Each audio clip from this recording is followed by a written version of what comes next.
All right, Joel Gausten here from joelgausten.com.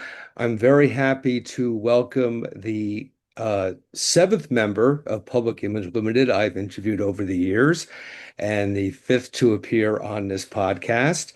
And it's someone who, in addition to that great history, has a bunch of fun stuff happening in the here and now that I can't wait to dive into.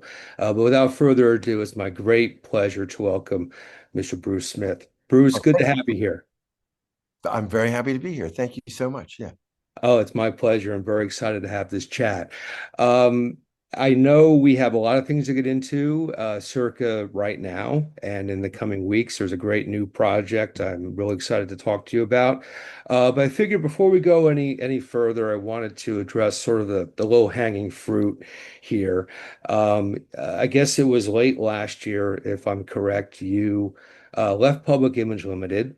And I think that's significant to mention because this was your second time in the band, but combined, you are or were the longest tenured member besides John Lydon in Right. the group. So I want to kind of start there. And what are you cool to tell me about your most recent parting with the band and Well, what?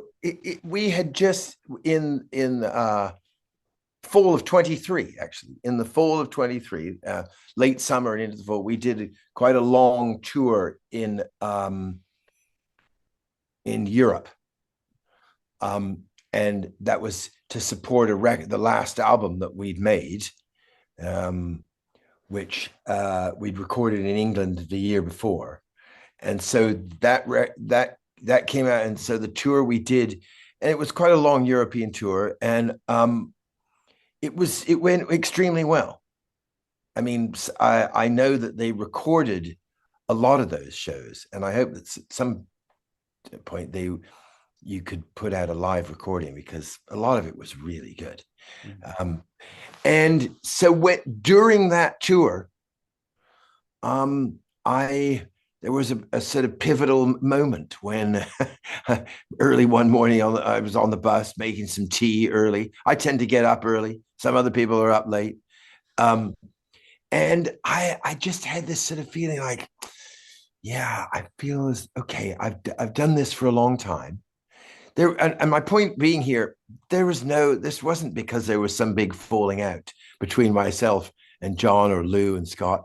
It was that I felt in myself, okay, there's some other things I'd like to devote my time to now, and to be able to give my time over to, and um, and to try and do that, and also then make myself available for touring with Public Image and so on. So I realized that wasn't going to work. It wouldn't work to try and do that, and so yeah, I had a little moment of clarity. There was a lot of things going on in my personal life that had perhaps brought about a kind of self-assessment of like, okay, where am I at in this point in my life, and what is it that I want to be doing, and so I at the end of when the tour was over, excuse me, um uh, yeah, I said to Rambo, who was John's manager and the band's manager for a long time, and who is sadly no longer with us, because oddly enough, in the months just after that tour, he passed away very suddenly, and right after I'd talked to him in person about this and my feelings about what I wanted to do, which he understood. I mean, we had some conversations about what might happen a few years, in the future. But yeah, and when Rambo died, something about that I just thought, okay, well that's that also I felt like, oh, well, that period, which was incredible, it began in about 2009, 2010, when we reconvened to put Public Image back together, but with myself and Lou, who obviously has played with John a long time, same amount of time that I have, and Scott playing the bass. So it had been a long period touring, with Rambo as it were at the helm. Mm. So yeah, it felt and still does feel. I felt like, okay, yeah, that period of my life is over now. Now I'm going to do, focus on some other things. Got it. Got it. Well, not only are you focusing on new things, but you're focusing on one great thing in particular, which is your new project, which is the reason why we're connecting. You have a new band called Ashes and Diamonds, Right. with a couple of familiar names and faces. Yeah. First of all, Daniel Ash, Mhm. Bauhaus and Love and Rockets, Tones on Tail, who's another past interviewee as well. Wonderful guy. So it's yourself and Daniel plus Paul Spencer Denman, who played bass with Sade and Sweetback. Collectively, you are Ashes and Diamonds, and you are gearing up to release an album called Ashes and Diamonds Are Forever, which comes out on the 31st of October. I've been fortunate to receive an advance copy of this record, and a lot of, shall we say, supergroups hit my desk and hit my inbox, but I love this one. First of all, let me just tell you that my immediate reaction is the three of you are bringing out the very best of each other in this project. Very excited to hear it. You're all sounding fantastic. I think it's amongst Daniel's best work in quite a long time. Not that he's ever done anything bad, but there's a certain element to this record that I'm really enjoying. So, congratulations on finally getting this to the finish line. Um, it's my understanding this grouping of musicians goes back a few years, though, right? This was That's actually right. something that It happened. actually, it actually was, Paul and I have played together over the years. The Sweetback, the Sade band without her singing, uh, Mhm. um, uh, made two records, and I played on the second one, but the first one we did a short tour in support of, and I played the drums on that. So Paul and I mean, we've known each other since I don't know the late '80s. So and so we had played together, and um, Paul tells me that he was always looking for an opportunity to find an opportunity that where we could play together again. And so somewhere like he lives in Los Angeles and I Mhm. live in New York. Um, and so somewhere along in there, he knew Daniel for some time, and I guess he'd, had some connection with Daniel. And I think Paul then saw an opportunity to pull me in so that he and I would could play together and make another record together, and work with Daniel. So it was really, I mean, ideas are just ideas until you execute them, right? So, um, and that was in 2019, yeah. And we got together in Los Angeles, and in a little studio in Frogtown, and we just started playing and kicking ideas around. And to be honest with you, I think we wrote in a very short space of time. We wrote some songs. Mhm. It really didn't. It actually didn't really take very long at all to kind of find a point of communication and understanding. Of course, those initial ideas, they evolve over time. I'm not sure if any of them. I'm trying to think if they really have. Yeah, maybe there's a couple of things in there, but some of them, once you'd formulated a song structure and a lyric and so, then they start to take on another life. Um, it worked out really well, and then because it was an ongoing thing, but when COVID arrived, which prevented us from working in the same place, we continued to write with Daniel in Ojai, where he lives on the West Coast, and Paul in Los Angeles or in London. I can't remember if what he did, but and I was in Vermont actually. I escaped New York City for a period of time. It was actually coincidental. It was more that I'd been looking to move to somewhere in the sort of immediate, just outside New York, not necessarily being in the city. And in that period of time, while I was looking for somewhere, COVID arrived. So myself and my girlfriend, we holed up in Vermont, Mhm. close to where you live. And so I was working on musical ideas and in quite a remote location, I have to tell you, with with limited internet. So I would, having written ideas, then I would go to the library in the village where Mm. they had high-speed internet and upload or download files for the guys, and I'd sit in the library and the librarians would be like, "Oh, hi, Bruce. Good to see you. How you doing?" And I'd sit there for an hour or two uploading audio files. And I did that quite a bit. And so, we kept formulating ideas. And so we wrote a bunch of songs, not being in the same room, just passing ideas around. And Daniel would work something, send it back. I'd work on something. He'd go in, lay some guitar. And so that process kept going over a period of time. We wrote quite a number of songs that way. And then I think the next time we were in the studio, I'm not sure, I guess it was in 21 or 22, can't quite remember now. And then we wrote some more in the studio when we were together in Los Angeles. And then ultimately we re-recorded everything in a week. So having written a bunch of songs and kind of sketched them out and done some mixes, we then decided that the best thing we could possibly do would be to actually record everything in the same place at the same time.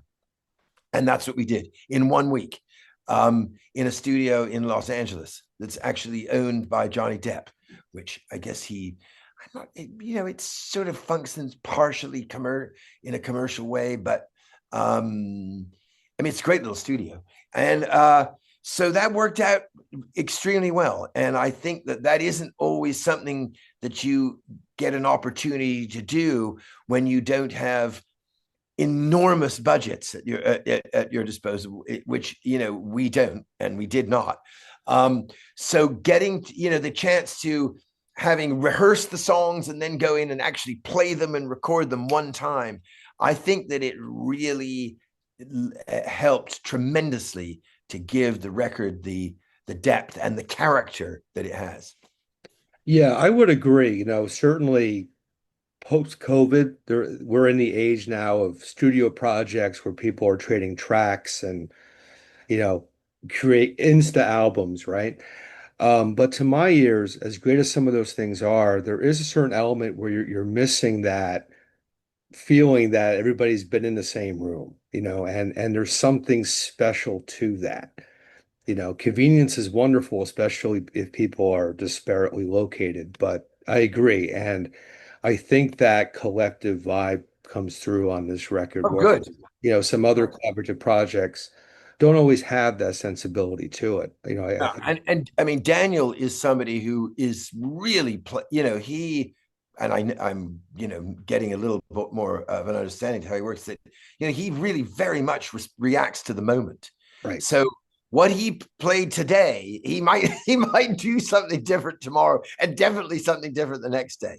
So, you're at that point when you get to kind of capture something that's really going on at that point in time, responding to the feel in the bass and drums and the feel in the track at that moment. And so I think we were able to do that. Yeah, absolutely. I wanted to get into your drumming on the record. I've always been a big fan of your playing.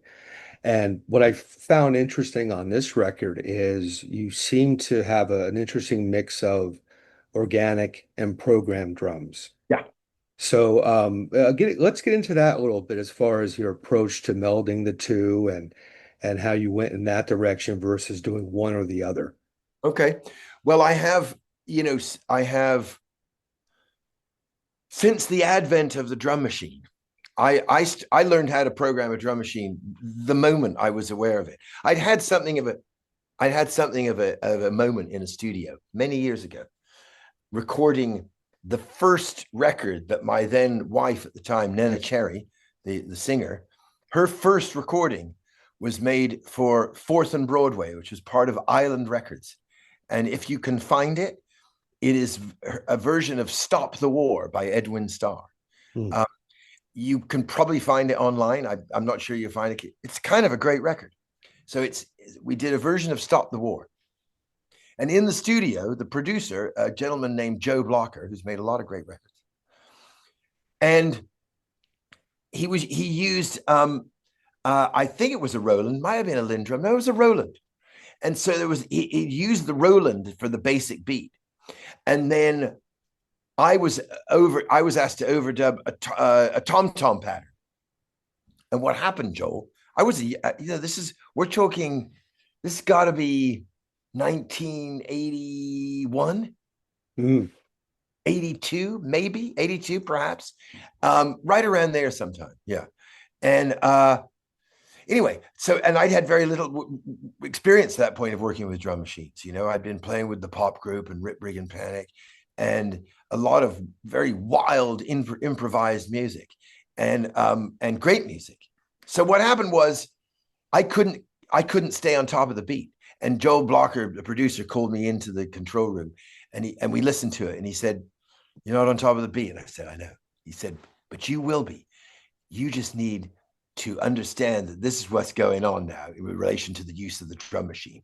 So spend some time, get on top of the time, figure out how to play so that you can keep that kind of strict time and learn how to program the drum machine, and you'll be in business." So that's what I did. And ever since then, yeah, I have absolutely no problem in working with playing with together with things that are programmed, or playing and then finding a way to program with what's played, which is always quite interesting because you can generate a sync code from something that's played, so that actually it's flexible with the character of the rhythm. I have no problem. The other thing I like doing often is to play organically, play the drums, then take a piece of that Mm. and process it, create something else, and then make some kind of percussive thing with that, and then play something else with when I'm using that as a kind of sound source. There's quite a bit of that on the Ashes and Diamonds record, where the same drum beat is going through various transformations, it's the same thing, it's just getting processed in different ways. Yeah. Yeah, yeah, and it totally works. When this record came in, I saw who was on the album. My thought is, well, Daniel's Daniel. I've been a fan of his since I was, in grammar school, so I know what to expect with him. And I'm thinking, well, it's Bruce Smith, so there's going to be some groove here too. Daniel meets groove, and there are two songs in particular that I think really exemplify that, and I wanted to kind of dive into specifically the creation of those because I think, at least in my opinion, they're really the gems of the album. The A-Listers, which is, gorgeous track, man. And that's got groove for days. Bit of So, an oddball track, but I'm glad you like it. Yeah, yeah, yeah. yeah, yeah. Anything stand out for you specifically about creating that one? If I remember rightly, that is built on Paul's bass line. Paul Denman, well, you know, listen to just about any Sade record. They're pretty much all hanging on the bass line. Right. The song, such as it is, and her songs are never overly complex. The bass line is what the melody is hanging off of.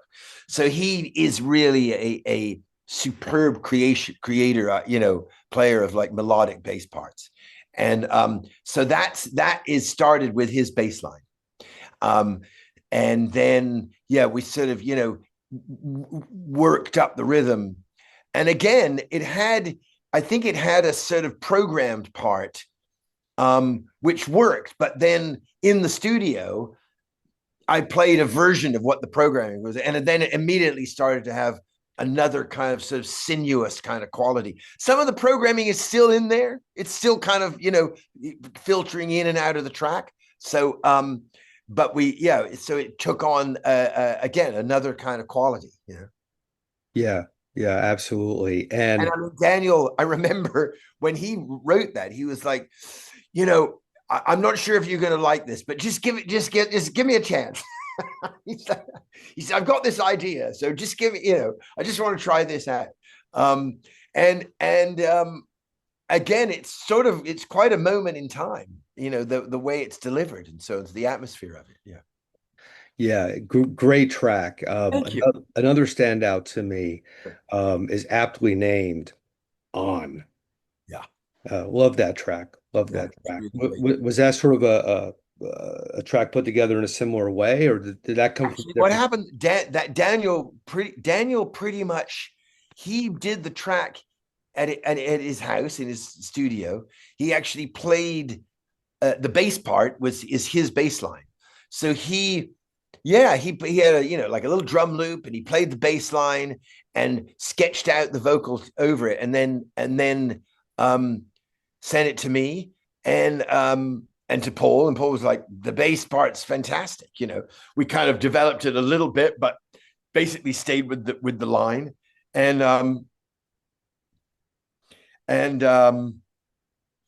yeah, I think the only real difference rhythmically in there, I think I made it his was his original. The beat was a little different. We made it kind of deeper and heavier.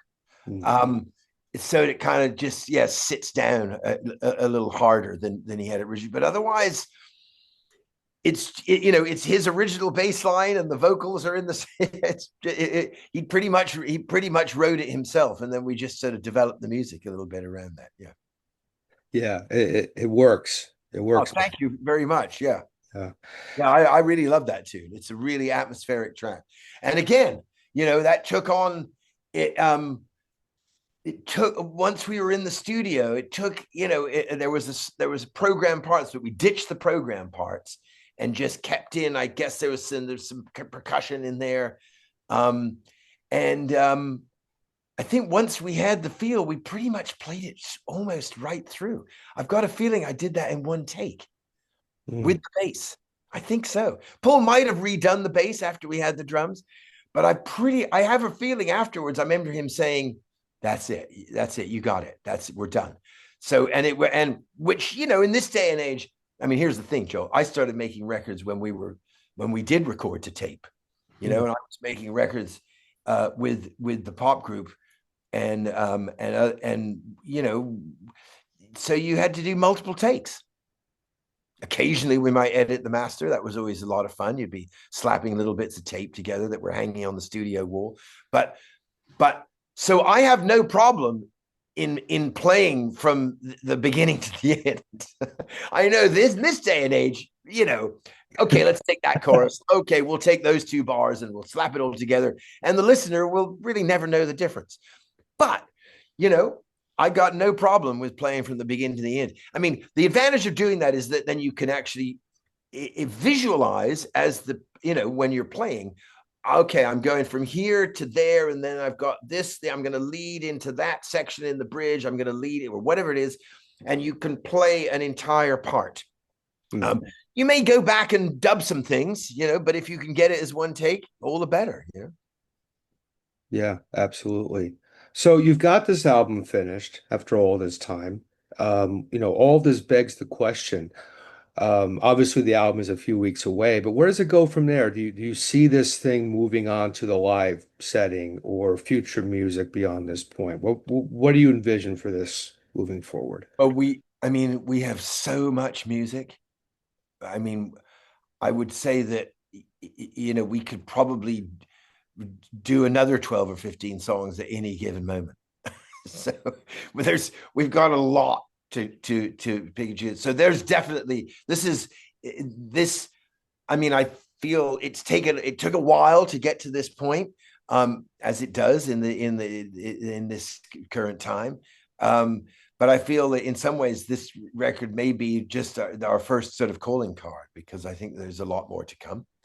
Um, and I would love to play live. We just have to kind of, get to. I mean, I think maybe later in the year or beginning of next year, we'll do something. Yeah, yeah. Yeah, that'd be great. That'd be great. I'm very curious to see how this would translate live. You know, I'm very That would curious. be good. It's Yeah. going to be really good, Yeah, yeah. because you know the bass and drum patterns are such that it gives Daniel, because the bass and drum patterns are pretty compelling. He gets he gets more space in a way Mm, to um and what I like in this is he gets really, I love the opportunity he gets to sing over these tracks, but I'm thinking about what it's like live. And it means you get a lot of room to allow the rhythm section to breathe and the guitar to work in and out of that, you know? Yeah. Yeah, very cool. I hope it happens. I'm excited to see it. Me too. Thank you. Absolutely. Since I've got you here, I want to hit you with a couple of other questions away from the current project. And you know, you're someone who we could very easily do a 5-hour podcast with. I won't, at least not now. Oh, no. You know, No. you've got a lot of history. You know, for the viewer who may not be aware, you were in the Slits. Yes. Um, uh, just name a few acts, PiL, obviously, the pop group. You worked with Nina, et cetera, et cetera. You know, and there's a couple other things I'll hit you with as well. But um, throughout your career, you've had this very interesting habit of backing very singular front people. Mm-hmm. You know, Ari, Yeah. Nina, John, of course, you know. But one who's always stood out for me that I've really been particularly fascinated with is Mark Stewart. Um, to me, I knew immediately it was Mark singing, you know, regardless of what project he happened to be fronting. Sadly, we lost him some time ago. But fortunately, the pop group did come back in later years, and did a couple of records before that happened, including, Citizen Zombie. yeah, which there's some Zombie, great beautiful record. moments on that record. It's really good. Yeah. Yeah. So I'm curious because you have worked with such an interesting array of singers. Uh, Well, here's what I can say. You know, when you're whoever that might be, and by the way, I've played with quite a few other great singers too, including Dennis Brown. I played live for Dennis Brown, Linton Kwesi Johnson, who is a Jamaican poet who with music, amongst others. yeah. Terence Trent D'Arby played on his first record. Anyway, the point is this: when you're playing with someone for someone like Mark Stewart or Ariana or John Lydon, particularly, you have to, as the drummer, it's really important to pay close attention to what they're doing, especially the kind of singers we're talking about. It's not necessarily going to be the same thing every night. In fact, the chances are it's not going to be the same thing every night. So you need to really make sure you're fully aware of where the singer is in the arrangement, and perhaps they're going to turn and let you know that actually, let's roll this little bit. You know, give me some time here. I'm going to find something, and so that means that, as I say, you are playing for the singer, and if there's a song and there's lyrics, then you know the role of the drums is to make sure that the song is communicated, that the Right. music is communicated, and that the singer has a platform on which they can communicate the emotion of what's in it. You know, so I think, to answer your question, you know, having, and it has been an amazing experience to play with such a fantastic front people, and it has taught me a tremendous amount. And in a way, I tell you what, especially from when I was a younger man, it's taught me to, play, to be aware of the singer and not to overplay. Definitely don't overplay. And John, I remember on several occasions playing with John, he'd be like, "Oh no, don't just keep it just like that. Don't put a fill in there or anything like that." Because he would say to me, he would say it's kind of interrupting my, the way that I'm hearing and what I'm imagining myself to do. And so if you put any comments in there on the drums that are unnecessary, it's sort of interrupting it. And that playing reggae too is the same thing. There's really no need to play a fill unless there's a reason to play a fill. Right. So just stay with the pattern, and that is something that I've learned over years, and that And to pay attention to the singer, so that if there is going to be a divergence from the arrangement, and there often is, then and the band is looking to you. If there's the band is gonna look to me as the drummer to signal when we're actually moving on to the next part of the arrangement. Right, right. I only had one brief exchange with Mark, little social media thing. It was a very brief message, but I'll share it with you too. I'm a writer by trade. That's what I do for a living, ghost writer currently. And if you want to write in 2025 and keep your lights on, you're working around the clock. There ain't no 9 to 5 in this business, right? Right, right, right. So, there are some times when midnight rolls around and I'm just kind of starting my day, you know. So, if I have a day where I know I got to start early and got to hit it at midnight, let's go. 99% of the time to get myself in the right mood and get a groove going, I put on Mad Truth by the pop group. Really? Yeah. Yeah, man. Just sort of think. I'm trying to remember. It's on Citizen Zombie, right? Yeah. Yeah, yeah. I'm sort of. It's sort of. I'm kind of focusing on the chorus part now. But great, fantastic. Yeah, that's when I know I get the coffee going. I put that track on. I'm like, all right, we're ready. That's great, Joel. I'm glad that it inspires you in that way. That's really good. Yeah, absolutely. You mentioned Terence Trent D'Arby, and Yeah. oddly enough, about a week ago, prior to setting up this conversation, I woke up with actually wishing well in my head. I'm like, oh, I gotta listen back to this album, which I loved many years ago. So I was in a process of revisiting that album to begin with. And I'm looking online at the credits. I'm like, huh, Bruce Smith played on that. Interesting. And then boom, here we are. So, obviously Terrence, another singular artist, or Yeah. Donna Maitreya, as he calls himself these days.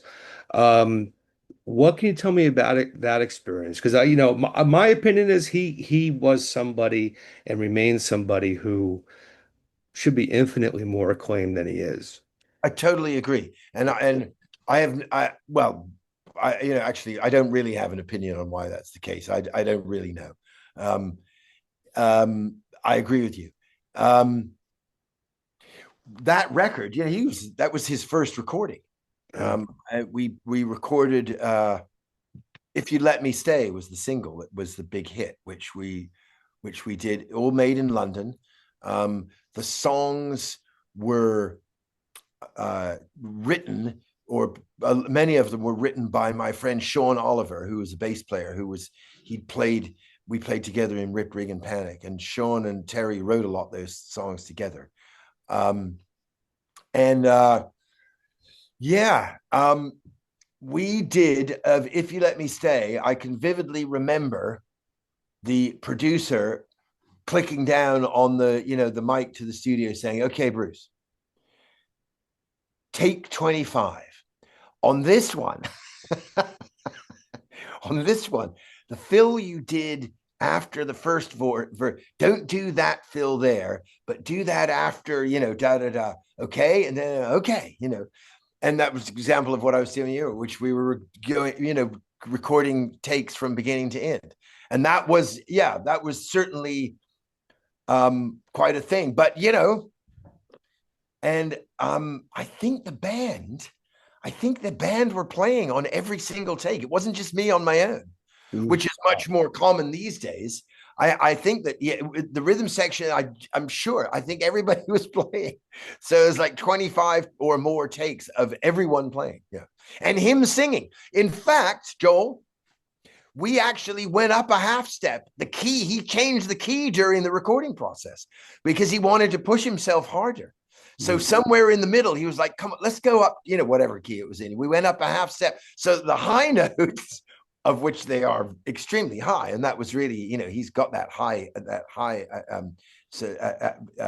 register, were even higher. So the earlier takes, I guess, didn't make the cut because they would have been in the wrong key. mm. Wow. Yeah. Wow. Yeah. You're on is it two tracks on that album? Yeah. Yes. What's the other one called? I can't remember right now. Seven something or other. I can't remember the title.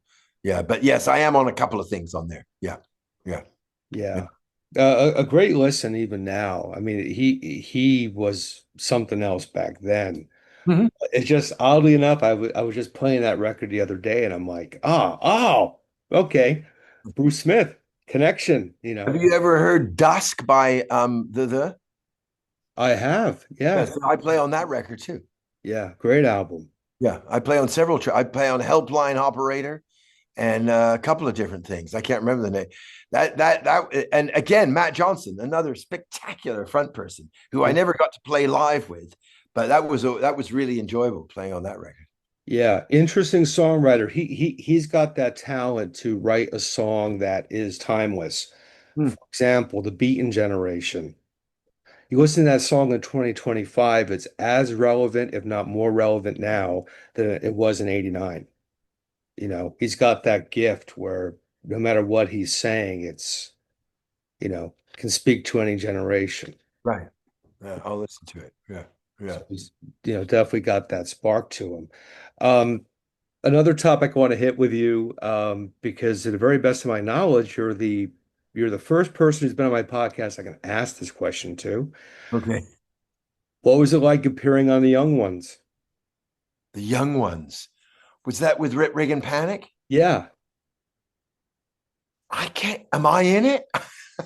I can't even remember if I take the reason why I say if I can because Rib Rig and Panic had. I mean, it started out. It was four of us. It was myself, Mark Springer playing piano, Sean playing the bass, and Gareth guitar and saxophone and things. And then Nana started singing with us. But after a while, it became more of a kind of floating pool of music. There was a lot of different people. There was another drummer, Steve Noble, um, I just can't remember if I'm actually on. I'll have to watch the show to see if it's me or not because I can't remember. It might be Well, Steve. I might be able to answer that question for you because I was watching it and there's no Nina Yeah, and the drummer had much bigger hair than I'm yeah, used that's to seeing. Steve. So it Okay. was, yeah, it wasn't me. So that might have been the reason that why Nana and I weren't on it was because it was happened around the time that our daughter Naima was born, and Mm, we may have been around the time of for a period around the time that she was born. We were not in England. We were in Sweden and in the countryside, which is where um, her parents, Moki Cherry and Don Cherry, had a home in. They still have it. I mean, it's the family home that Nana and Naima and stuff still return to, and that's where we were. So that might be why we weren't on that show. right. But Yeah. I So know a lot of people ask about that show, Joel. Yeah, yeah. yeah, because I'm sitting there, I'm like, is Bruce wearing a wig? I'm not quite sure here. Mystery solved. Funny enough, we're recording this on the 25th of August. Um, and if my calendar is correct, it's actually the birthday of another musician who's left us. We talked about PiL and John. We had to talk about the other John and PiL that you played with, Mr. McGeoch. Uh, Right. and for those who don't know that name, John was, of course, Magazine, Susie and the Banshees. Some of the finest Susie and the Banshees music was recorded with him, Really good. and of course, he had a great and very colorful run in PiL, Yeah. put on some great albums. And not to take you down too many dark alleys here, No, but not at all. But I mean, yeah, McGeoch was a really inventive guitar player.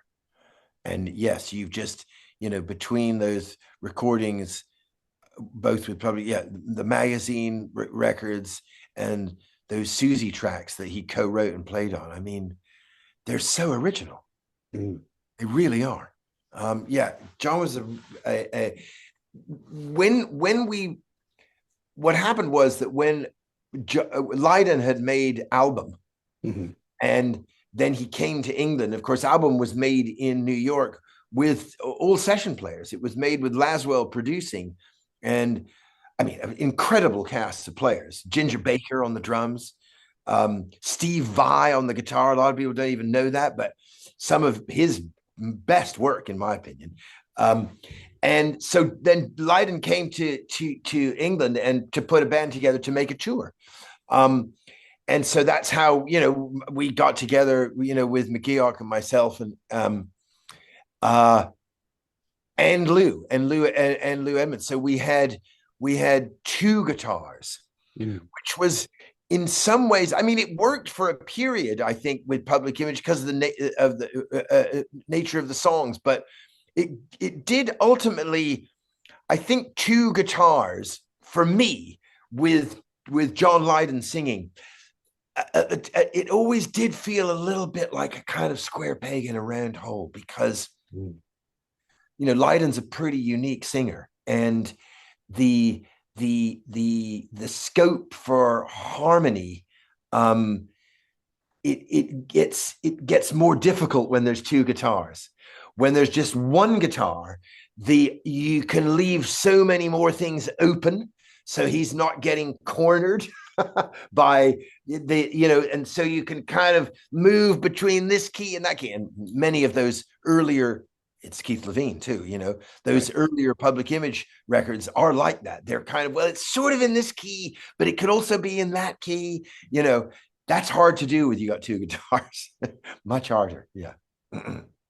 So John McGeoch, I mean, that was an amazing period. And, there was some period of time because I moved to the US. So there's quite a long period of time that I didn't see him. Are you saying that this was the day? What is this? Records the date on which he died? His birthday, actually. His birthday was okay. All right. Yeah. Yeah. I just happened to see that before we connected. I'm like, oh, okay.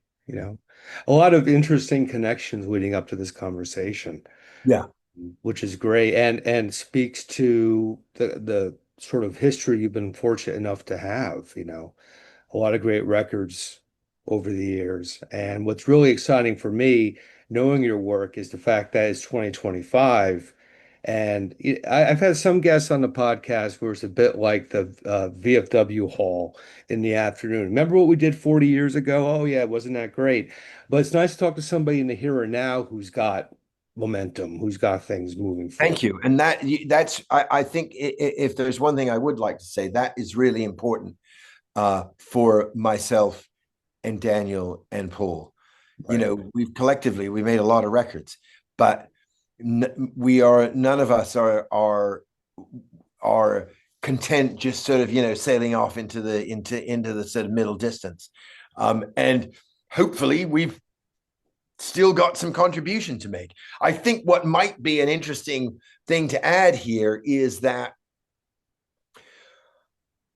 a lot of younger people who may well and hopefully do get to hear this record will have absolutely no idea of the past, of the recordings that we've collectively made in the past, which in itself is great. I would, and in some ways, I would hope that through that, maybe someone discovers, and they're like, oh, I like this. And they're like, Bauhaus, who's Bauhaus? And they go in, they're like, oh my God, what is this fantastic record? Do you understand what I'm saying? Or they flick back and they hear a pop group record or a Public Image record,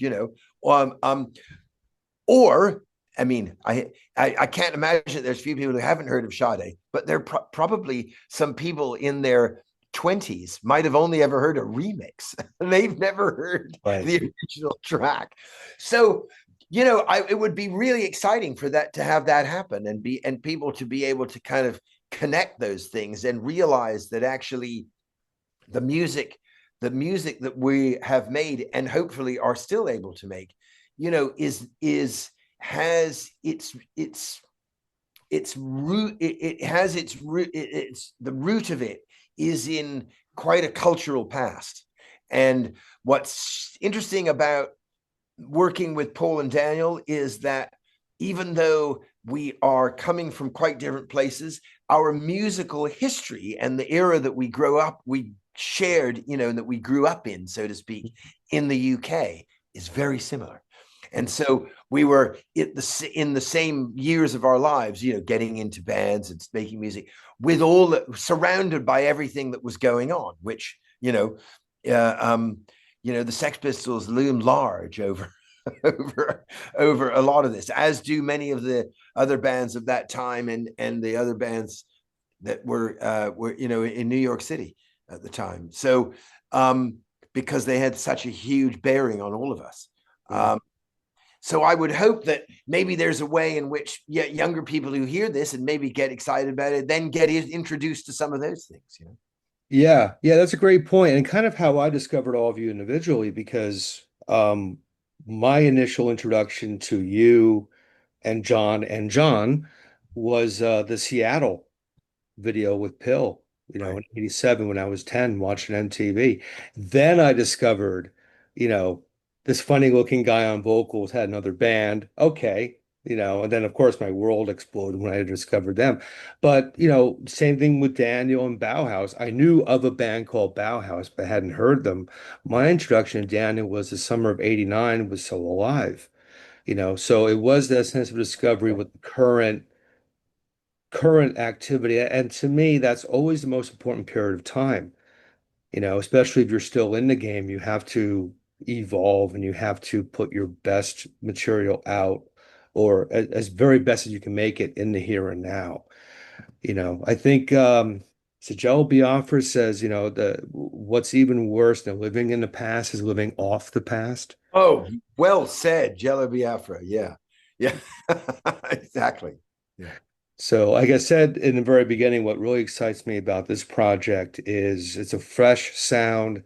It's been lovely hearing where you all are now. Mhm. Um, and again, the album is Ashes and Diamonds Are Forever, comes out Halloween on Cleopatra Records.